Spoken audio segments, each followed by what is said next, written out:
Hello friends, तो हमारे आज का टॉपिक है जो एमएससी बीएससी जूलॉजी स्टूडेंट के लिए है। टॉपिक का नाम है अल्ट्रा सेंट्रीफ्यूज। इसका इंट्रोडक्शन से है। अल्ट्रा सेंट्रीफ्यूज एक हाई स्पीड वैक्यूम टाइप का सेंट्रीफ्यूज है। यह एक वैक्यूम चैम्बर में कार्य करता है। इसे सर्वप्रथम 1920 में स्वीडबर्ग ने डिस्कवर्ड किया था। जब अल्ट्रा सेंट्रीफ्यूज का रोटर जब वैक्यूम चैम्बर में घूमता है तो टेम्परेचर नहीं बढ़ता, इस प्रकार एयर फ्री बाहर निकलता है। अल्ट्रा सेंट्रीफ्यूज की स्पीड 20,000 पर मिनट होती है। मॉडर्न अल्ट्रा सेंट्रीफ्यूज में एक ऑप्टिकल मेथड होता है जिसके द्वारा सैंपल व सेडिमेंटेशंस की ऑब्जर्व एंड फोटोग्राफ किया जा सकता है। अगला है principle of ultra centrifuge. Ultra centrifuge अन्य सभी टू प्रिंसिपल पर वर्क करता है। अल्ट्रा सेंट्रीफ्यूज सेडिमेंटेशंस प्रिंसिपल पर आधारित है जिसमें ग्रेविटी के अकॉर्डिंग लेस डेंस पार्टिकल्स की तुलना में डेंसर पार्टिकल तेजी से नीचे बैठ जाते हैं। ग्रेविटी के अकॉर्डिंग पार्टिकल्स के सेडिमेंटेशंस अधिक टाइम लेगा, इसलिए सेडिमेंटेशंस प्रोसेस में एडिशनल फोर्स लगाया जाएगा। एक अल्ट्रा सेंट्रीफ्यूज में सैंपल को एक्सिस के चारों ओर घुमाया जाता है।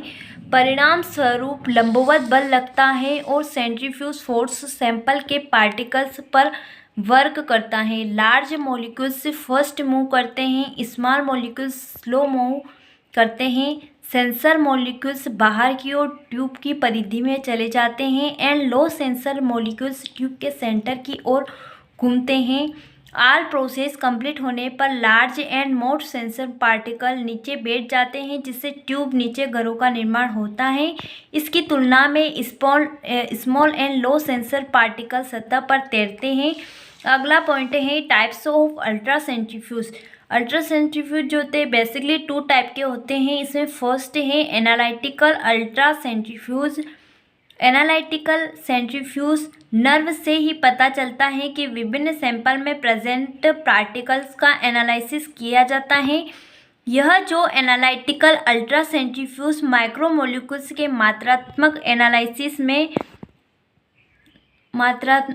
एनालिसिस में बहुत अच्छा है। यह सेडिमेंटेशंस कोफिशिएंट्स को निर्धारित करने और रियल टाइम में पार्टिकल्स की स्थिति की निगरानी रखने में काम आता है, जो पार्टिकल्स के शेपर साइज एंड मैसेज के एनालिसिस में हेल्प करता है। बायोकेमिकल एनालिसिस में जो प्रोटीन होते हैं, प्रोटीन में एमिनो एसिड होते हैं, एमिनो एसिड में कितने एरोमेटिक एंड कितने एल्फेटिक एमिनो एसिड होते हैं, उसके बारे में एनालिसिस के लिए एनालिटिकल अल्ट्रा सेंट्रीफ्यूज का यूज़ किया जाता है। प्रोटीन, न्यूक्लिक एसिड एंड जैव अणुओं के निर्धारण में यूज़ होता है। Preparative ultra centrifuge. Preparative ultra centrifuge एक सेंट्रीफ्यूज है जो सेंट्रीफ्यूजेशंस क्रिया में सैंपल से पार्टिकल्स के सेपरेशंस में उपयोगी होता है। अल्ट्रा सेंट्रीफ्यूज से प्रारंभिक तौर में सेंट्रीफ्यूजेशंस के बाद ट्यूबों की सामग्री का विश्लेषण किया जाता है। यह अल्ट्रा सेंट्रीफ्यूजेशंस जो है डेंसिटी ग्रेडियंट सेंट्रीफ्यूजेशंस, डिफरेंशियल एंड आइसोफेनिक सेंट्रीफ्यूजेशंस से संचालित करता है। सैंपल में पार्टिकल्स को डेंसिटी या साइज के बेस पर सेपरेट किया जाता है। डीएनए एंड आरएनए जैसे न्यूक्लिक एसिड को अलग करता है। माइटोकॉन्ड्रिया, राइबोसोम एवं वायरस जैसे ऑल ऑर्गेनिज्म को भी अलग करता है। अगला पॉइंट है structure and protein mechanism. First है ड्राइव स्पीड कंट्रोल। यह रोटर को ड्राइव करता है और स्पीड को कंट्रोल करता है। अगला है टेम्परेचर कंट्रोल। स्पीड अधिक होने के कारण इंस्ट्रूमेंट का टेम्परेचर इंक्रीज हो जाता है। इंस्ट्रूमेंट में टेम्परेचर को सामान्य स्थिति में रखने के लिए टेम्परेचर कंट्रोल करता है। अगला है वैक्यूम सिस्टम। वैक्यूम प्रेजेंट होता है जो कि एयर फिक्सेशंस इंस्ट्रूमेंट में टेम्परेचर को रोकने का वर्क करता है।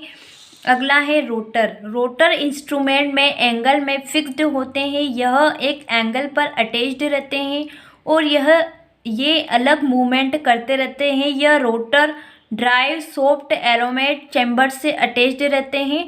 अगला है मोटर। सैंपल को घुमाने के लिए स्पीड होता है। अगला पॉइंट है लास्ट, ऑप्टिकल सिस्टम। यह स्पेक्ट्रोस्कोपी की भांति वर्क करता है। लास्ट पॉइंट है एप्लीकेशंस। सब सेल्यूलर कंपोनेंट्स को एक दूसरे से सेपरेशंस के लिए यूज़ करते हैं। इसे प्रोटीन के मॉलिक्यूल्स वेट के डिटर्मिनेशंस पर यूज़ किया जाता है। किसी मिक्सचर में गैसेस सेपरेशंस के लिए इसका यूज़ किया जाता है।